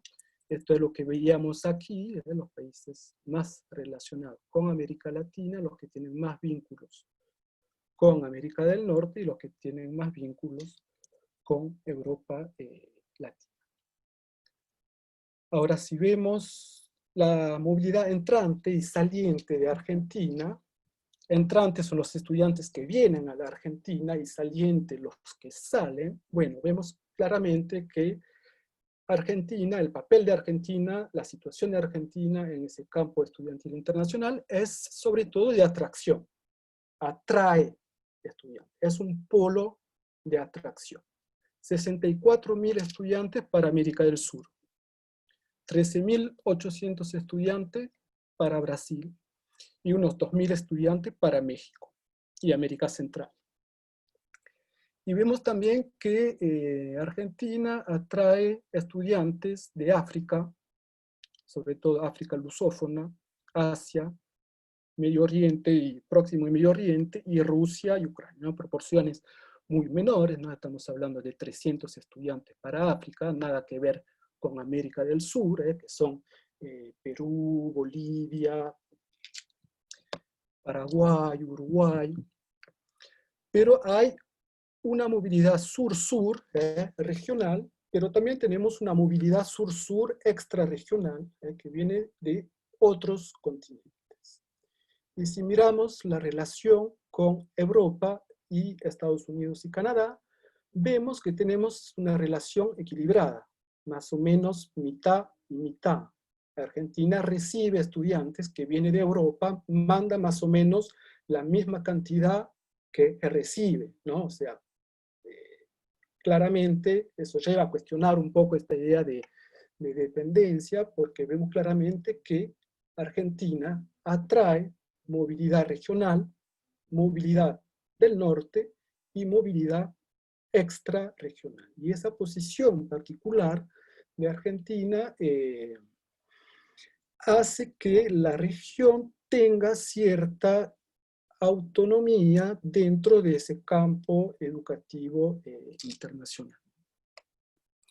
Más o menos eso eran las principales ideas. Gracias. Muchas gracias, Víctor, súper interesante también. Bueno, ahora, si les parece, ya tengo las preguntas que fueron llegando por el chat, las voy a ir leyendo por bloques, ¿no? Como fueron presentando, pero desde ya si alguno quiere de los expositores ampliar y cree que la pregunta también puede sumar algo, obviamente está el tiempo, tenemos unos 15, 20 minutos para este momento de intercambio. Bueno, para el primer trabajo, para las expositoras, ¿podrían indicar las coordenadas para leer el trabajo de Cannabis? Después veo que también Sol estuvo respondiendo algunas cosas en el chat, pero si quieren reforzarlo en la oralidad también viene bien para quienes no lo leyeron. Otra pregunta, dice, me surge una pregunta con respecto a la mención de la historia milenaria, amplia a la cual hicieron referencia. ¿En qué sociedades precolombinas se empleó el cannabis? ¿Ha sido identificado su uso específico? Tercera, después hay una pregunta más con respecto a si este adjetivo de medicinal no nos habla del pensamiento abismal que planteaba de Sousa. Esas tres preguntas en principio. Bueno, con respecto a la primera, el trabajo lo van a poder encontrar seguramente o en las actas del Congreso, y también como forma parte de un proyecto más amplio, se han publicado avances, están en proceso de publicación avances en una revista actualmente, así que luego le podemos pasar el trabajo, no hay ningún problema. Con respecto a la pregunta sobre los conocimientos precolombinos, Sol dejó la respuesta en el chat, pero igualmente, independientemente de la respuesta, que tiene que ver con las controversias que surgieron en la historiografía, ¿sí? En los abordajes de la historia con respecto a las plantas medicinales y fundamentalmente a la utilización de alucinógenos y demás, hay controversias, algunos historiadores hacen referencia que la marihuana es una planta precolombina, que se generó a partir de movimientos nómades, y otros investigadores e historiadores hacen referencia a que es un cultivo introducido a partir de la colonización. Independientemente de eso, el objetivo de rescatar justamente esta lógica de la monocultura del saber vinculada a la modernidad va más allá de los orígenes de la planta en sí, sino el carácter subalterno que adquieren los saberes populares en la modernidad. Eso es lo que viene un poco a representar también este caso de estudio, ¿sí? Bueno, ver cuáles son los saberes acumulados en función de esta planta, que es el cannabis, ¿sí? Pero fundamentalmente vincularlo, bueno, a otras dinámicas de saberes que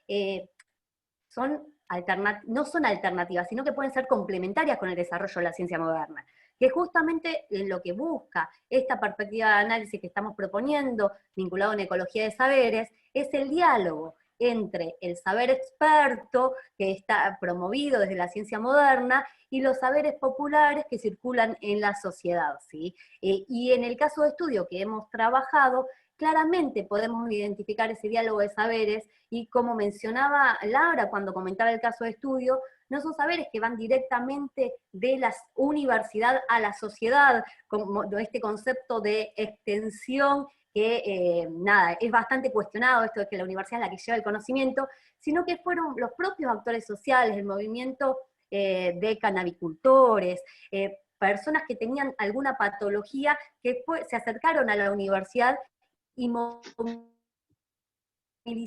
Eso hace justamente que se replantee ese mismo conocimiento, ¿sí? ¿Y por qué digo esto? En el caso de estudio que hemos trabajado, me parece importante traerlo a colación, interactúan distintas facultades, ¿sí? La Facultad de Ciencias Médicas, que es la Escuela de Salud de la UNICEN, la Facultad de Ingeniería y la Facultad de Derecho. Ahora, a partir del proyecto en la Escuela de Ciencias Médicas, se generó una cátedra libre donde se trabaja el tema del cannabis, ¿sí? Y se integró a la universidad saberes, ¿sí? Que se recogieron también desde los saberes promovidos de la ciencia moderna, y se incorporó a una cátedra de ciencias médicas que estaba abordando esta temática desde otra perspectiva, ¿sí? Dado que se analizaba, por ejemplo, el cannabis dentro de las drogas prohibidas desde la toxicología, ¿sí? Entonces, a partir de las entrevistas que hemos realizado, lo que podemos reconocer es cómo había una pedagogía de la ignorancia en la formación en ciencias médicas que impedían visibilizar las potencialidades de esta planta en particular. Y hablamos de cannabis, pero podemos hablar de distintas variantes fitosanitarias, ¿no es cierto? ¿Sí? Bueno, creo que respondimos ahí un poco la pregunta, no sé. Perfecto. La otra, perdón, creo que había otra pregunta. Sí, no, la de si lo medicinal es parte del pensamiento abismal que plantea Sousa Santos, ¿no? Pero bueno, creo que también es lo que está. Creo que la respuesta estuvo incluida en lo que dije anteriormente, ¿no?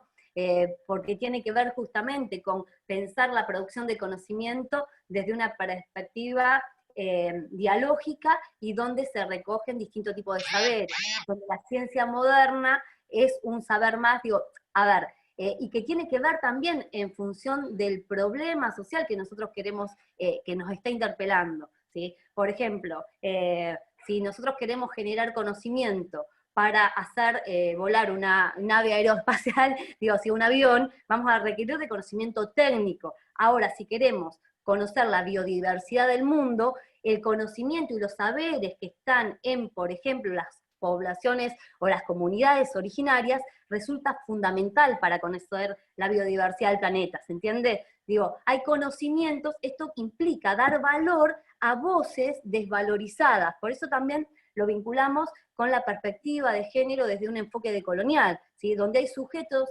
invisibilizados que ocupan el lugar del no saber, ¿sí? Pero eso no quiere decir que no tengan nada que decir, sino que se los ha invisibilizado a partir de una lógica geopolítica y una lógica de poder en particular. Buenísimo, clarísimo, Soledad, muchas gracias. Preguntas para la segunda exposición. Con respecto a la muestra, ¿cómo eligieron a los 6 grupos de investigación que la formaron? Es decir, ¿cómo resolvieron la cuestión de la diversidad regional? Porque es un universo muy amplio. Otra pregunta, el Instituto de Investigaciones Bibliotecológicas de la Facultad de Filosofía y Letras de la UBA tenía trabajos importantes en el sentido de lo que ustedes están presentando. Recuerdo los trabajos de Susana Romanos y sus equipos. ¿Saben si discontinuaron estas investigaciones? Y con respecto, también para Mauro, ¿exploraron el peso que tienen los tópicos de las investigaciones para alcanzar con mayor o menor dificultad la publicación en esos circuitos mainstream? ¿O eso no tiene relevancia? Muchas gracias por la presentación también. Bueno, a ver, ¿estás por ahí, Mauro? Estoy acá, ¿me escuchan? Sí. En relación a la selección de grupos, la muestra quedó delimitada en dos grupos de Argentina, 2 grupos de Brasil, 1 de Uruguay y 1 de Paraguay. Sí, hay una diversidad, sí es complejo, digamos, la selección, tratamos de ser que haya cierta armonía entre la distribución en la cantidad de trabajos por nacionalidad y la cantidad de grupos que aparecieran, digamos.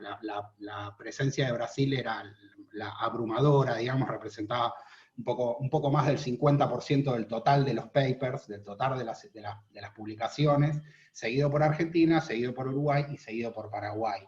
En cualquier caso, digamos, la inclusión tratamos de tener al menos un grupo de cada país, por supuesto, duplicamos en el caso de Argentina y Brasil. La idea era tratar de tener, digamos, el objetivo del estudio en este plano, como en el momento en el que estamos ahora, es más bien exploratorio, es tratar de recuperar las visiones de todos los grupos posibles, digamos. Sí, es cierto que si uno hiciera, digamos, para entrar un poquito en la pregunta, ¿a cuántos grupos totales, digamos, representaría esa base de datos total de 1900 papers, que eran en total algo de 1500 autores, si no me falla la memoria ahora, de los cuales, entendiendo un trabajo, digamos, un paper que tenga 5 autores, digamos, al menos uno de ellos de Mercosur, ese era el criterio de selección, de estos 1500 autores, alrededor de, no quiero decir mal el número y no lo tengo acá ahora fresco, pero alrededor de 1000 correspondían a Mercosur, digamos. Y de eso la abrumadora mayoría era de los países que... Ahora, si uno empieza a ver esa base de autores en relación solamente a grupos, digamos, al grado de cercanía de los autores, reconstruyendo esto cualitativamente, digamos, es imposible hacerlo exclusivamente en términos cientométricos, empieza a ver que la delimitación, digamos, ¿Cuántos grupos realmente quedaron afuera de estos 6, digamos, que seleccionamos? Bueno, estos 6 son una buena, o son un buen panorama, una buena imagen de unos, digamos, por lo menos el triple, uno hablaría de 20 grupos, digamos, que representan este mainstream, que es el que nosotros miramos. Y elegimos mirar 6, tratando de al menos tener un grupo de cada país, duplicando para el caso de Argentina y Brasil. Los trabajos son referencia para nosotros, lo mismo que hay equipos de la Universidad de Mar del Plata, los trabajos de La Plata del equipo de Sandra Miguel, digamos, hay un montón de equipos que trabajan. Yo no estoy seguro, en el caso del equipo de Susana, en qué sigue, digamos, no podría responder, no sé, nosotros los tenemos en cuenta y los revisamos. Y después, la otra interesantísima, digamos, hay relación entre, o hay una tendencia a agendas a ser más publicables en circuitos mainstream. Es una pregunta interesantísima, muy difícil de analizar empíricamente, muy difícil de analizar empíricamente. Yo estoy coqueteando con algunas de esas cosas en mi tesis doctoral, no necesariamente tratando de hacer esa pregunta, digamos, sino dar vuelta al eje de apelación y decir, bueno, ¿cuáles son las agendas que más están presentes en circuitos mainstream, digamos? Y esas agendas, digamos, ¿qué propensión tienen a tener, en el caso especial, digamos, de mis intereses de investigación de mi línea, qué propensión tienen a tener un usuario delimitado, estrategias de transferencia de conocimiento más aceitadas, digamos, participan en algún tipo de instrumento de política científica orientado, demás? Es interesantísimo. Nosotros eso no lo estamos mirando aún, yo lo miro en mi tesis doctoral. No tenemos herramientas empíricas, digamos, de data para hacer ese análisis, digamos. La única forma de hacer eso sería frenar todo, hacer un estudio longitudinal, elegir agendas de investigación X random y empezar a hacer envíos a revistas, digamos, y ver el grado de éxito, ¿no? Sería imposible de probarlo empíricamente en ese nivel. Yo creo que algo de eso hay agendas que tienden a ser más bien invisibilizadas en ciertos circuitos y están sobreponderadas en otros circuitos, digamos.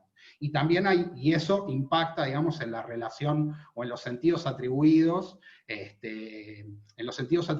al prestigio relativo que tienen cada una de esas agendas en relación a los circuitos en los que son publicados, en los que, valga la redundancia, circulan. Pero sí, interesantísima la pregunta. No, nosotros eso no lo hicimos aún.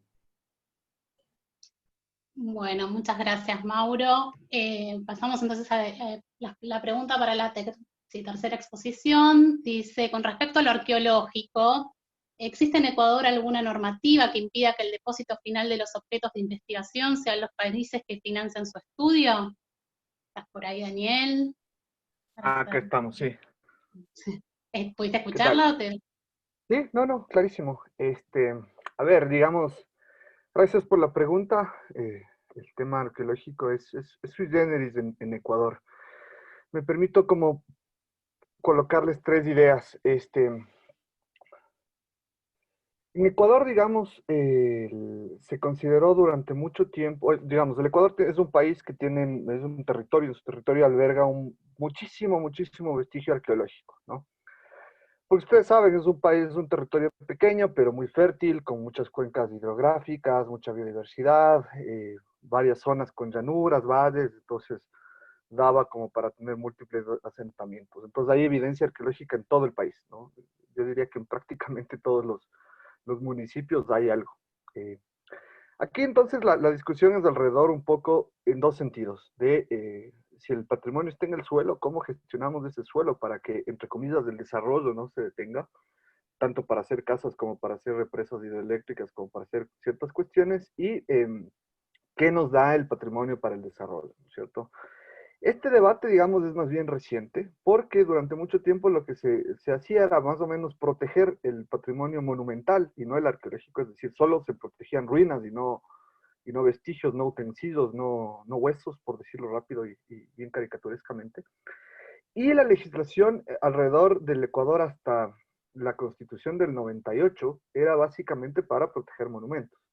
Entonces, no había una legislación clara y sobre todo efectiva para proteger las piezas, Y eso pasó que durante, sobre todo la primera mitad del siglo XX, muchas de estas piezas salgan del país y se vayan a otros lugares. Es eso, por supuesto, no se detuvo, y durante la segunda mitad del siglo XX, y hasta bien entrada la primera década de los 2000, siguió dándose este fenómeno de sacar piezas y que se conectan y que circulan en los circuitos de coleccionismo privado. Esto en Ecuador se llama la huaquería.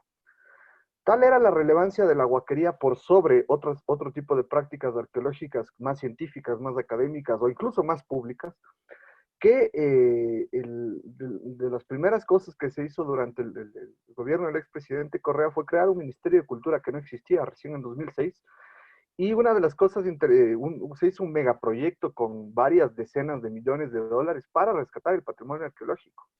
El problema fue, digamos, que la producción de la legislación, la normativa y capacidades públicas como más importantes a largo plazo ocurre recién entre el 2014 y 2016. De hecho, la Ley Orgánica de Cultura es la última ley que logra aprobar el expresidente Correa, un poco en esta lógica de gestión de lo público, ¿no? Digamos, el país como que siempre le dio la espalda a eso, y claro, los intereses del coleccionismo privado fueron muy grandes. Hay, digamos, estimaciones sobre cifras enormes de bienes patrimoniales que están en manos privadas. De hecho, durante buena parte del siglo XX, como no teníamos Ministerio de Cultura o Museo Nacional, tal, el Banco Central del Ecuador, cuando teníamos moneda propia, porque tenemos dólares ahora, se dedicaba a la gestión cultural y a comprar piezas. Era un ciclo perfecto. Como alguien encontraba vestigios arqueológicos, los sacaba, vendía a un coleccionista, el coleccionista privado compraba a estos que normalmente son habitantes locales, y luego el Banco Central les compraba a los coleccionistas privados, o estos coleccionistas privados los mandaban afuera. Entonces, esa legislación, que además requiere mucha coordinación con Cancillería, permitió la repatriación de como 10.000 piezas, pero claro, se calcula que la cantidad es mucho más grande. Entonces, ese es más o menos el embrollo del patrimonio arqueológico en el Ecuador. Perfecto, buenísimo, Daniel, gracias. No nos queda mucho tiempo, pero hay algunas preguntas para Víctor. La primera es, ¿la atracción que tiene Argentina por los estudiantes extranjeros no está relacionada más con la gratuidad de nuestras universidades que por la oferta académica? Segunda pregunta, muy interesante el trabajo, dice, ¿qué perfiles exactamente entran en lo que llamás movilidad estudiantil? ¿Sería de grado, posgrado? Creo que eso lo dijiste en la presentación. ¿La UNESCO ofrece datos desagregados por la movilidad de doctorandos? También otra pregunta, las variables que utilizaste para los factores.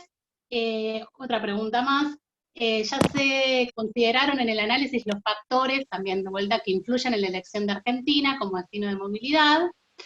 Y después, la movilidad estudiantil respecto a los estudiantes que ingresan a Argentina. ¿Tenés discriminación por género? Si tenés esa variable también. Y por último, ¿este tipo de conocimiento podría influir o modificar la política pública de intercambio estudiantil o de cooperación internacional en el Ministerio de Educación? Quizás podés sintetizar, porque son varias preguntas para los minutos que nos quedan. Sí. Bueno, sobre los datos, hay muchos datos yo lo que uso sobre todo es la base de la UNESCO, tienen toda una base de estadística, y dentro de esa base de estadística hay muchos datos sobre educación. Y ahí encontramos datos más o menos por nivel, por género, etcétera, que permiten hacer trabajo interesante y que es una base reconocida porque es la base de la UNESCO. Después tiene todos los problemas que plantean las estadísticas internacionales, ¿no? O sea, cosas que ya sabemos. En cuanto a género y nivel, es un poco más difícil. En Argentina hay que buscar del lado de las estadísticas universitarias de la Secretaría de Políticas Universitarias del Ministerio de Educación. Ahí hay datos más específicos sobre niveles, género, disciplina, o si es universidad pública o privada, ese tipo de cosas. Y vemos, por ejemplo, que la mayoría de la gente que viene a Argentina viene a estudiar carreras de pregrado o grado. Y al contrario, los argentinos que salen tienden a ir a estudiar carrera de posgrado o doctorado, ¿no? O sea, hay una articulación en los flujos de conocimiento que son una de las mecánicas de base, digamos, de reproducción del campo educativo internacional, ¿no? Los argentinos van a Europa, como tendencia, Estados Unidos a hacer posgrados o doctorado, y después vemos también que hay diferencias en los flujos. Los argentinos que van a Francia no tienen a estudiar las mismas disciplinas que los que van a Estados Unidos. Y hay diferencias de género también, etcétera. O sea, cuando entramos en eso, empezamos a ver muchas cosas, ¿no? Después, sobre la atracción de Argentina. Bueno, la atracción de Argentina se debe a muchas cosas. En primer lugar, la cercanía cultural y lingüística con los países de la región, el hecho de tener una educación pública que es accesible para mucha gente que no podría estudiar en su país, y después el hecho de que Argentina tenga reconocimiento internacional en el campo científico, ¿no? O sea, hay premios Nobel, hay universidades clasificadas en los rankings, etcétera, etcétera. O sea, Argentina es, digamos, si hiciéramos una metáfora, es clase media alta dentro del sistema educativo internacional, ¿no? O sea, hay recursos, hay ciencia y hay un reconocimiento también. Entonces la atracción de Argentina, bueno, se debe a todos esos parámetros, digamos, que es diferente, por ejemplo, de lo que hay en Brasil. Brasil no atrae estudiantes, porque las universidades son privadas, y hay una barrera lingüística, etcétera, que hace que sea diferente. Brasil atrae, por ejemplo, estudiantes de Angola, Mozambique, son otros flujos, ¿no? Pero lo interesante es ver que se articulan flujos regionales, extrarregionales, norte-sur, sur-sur, y que es complejo, ¿no? O sea, dependencia, autonomía, centro, periferia, esto nos permite problematizar todo esto. En cuanto a los factores que usé, yo lo único que usé acá es la movilidad estudiantil. No introduje ninguna otra variable, ni hice ninguna hipótesis. Estudié la estructura de relación estadísticamente significativa entre origen y destino. Y eso me permite establecer de forma inductiva una tipología del espacio. No estoy mirando si los estudiantes del sur van preferentemente al norte. No hice ninguna hipótesis en cuanto a eso, sino dije, bueno, ¿cuál es la estructura del flujo y qué me puede decir eso sobre cómo lo interpreto después en el campo educativo? Y es solo una dimensión del campo educativo. El campo educativo tiene todas otras dimensiones económicas, de ranking, de puntuaciones, etc. Entonces y es solo el año 2017 también, ¿no? Entonces es realmente algo mínimo, ¿no? Hay que reconstruir todo lo que hay atrás, pero sí da pistas para pensar. Y después sobre política pública, bueno, política pública sí es todo un tema. Creo que la primera cosa para las políticas públicas es darse cuenta, por lo menos en el caso de Argentina o Brasil, de que tenemos muchas buenas cartas en mano. Y que hay que, en términos de políticas públicas, ver cómo se juegan esas cartas. Creo que solo la lengua, el hecho de tener una lengua compartida en todo el continente, o sea, que permite una circulación de los conocimientos a nivel regional, es clave. Es clave porque permite esas circulaciones. Entonces son cosas que hay que pensar y, bueno, producir conocimientos que puedan mostrar cosas nuevas sobre estos temas, ¿no? Buenísimo, Víctor, muchas gracias. Bueno, se nos acaba el tiempo, pero bueno, creo que todos estos temas se continúan también mañana, invitarles, y hay una mesa a la mañana, a las 10 de la mañana, que es hegemonías culturales y lingüísticas en la ciencia, justo el último punto, y la otra es asimetrías sociales y de género, así que sin duda hay conversaciones entre las distintas mesas. Celebro esta mesa en particular que trajo la cuestión de la subalternidad, la cuestión de dónde se generan los conocimientos, que a veces no es en las esferas estrictamente de investigación académica, los flujos, ¿no?, de las personas, la circulación, tratando de construir esta idea de centros y periferias, tan a veces lineales, ¿no? Me parece que aporta muchísimo y espero que bueno, que continúen las conversaciones y avisarles también que el jueves hay una mesa de la mañana y que la mesa de cierre va a retomar reflexiones cruzando, ¿no?, los distintos ejes, así que invitarles y nos volvemos a encontrar ahí en una gran mesa amplia de cierre, ¿sí? Bueno, muchas gracias y desde ya tienen los datos del programa y cualquier consulta y están nuestros mails y contactos. Muchísimas gracias a expositores y a todo el público. Muchas gracias. Nos vemos. Muchas gracias a todos. Felicitaciones. Gracias. Saludos.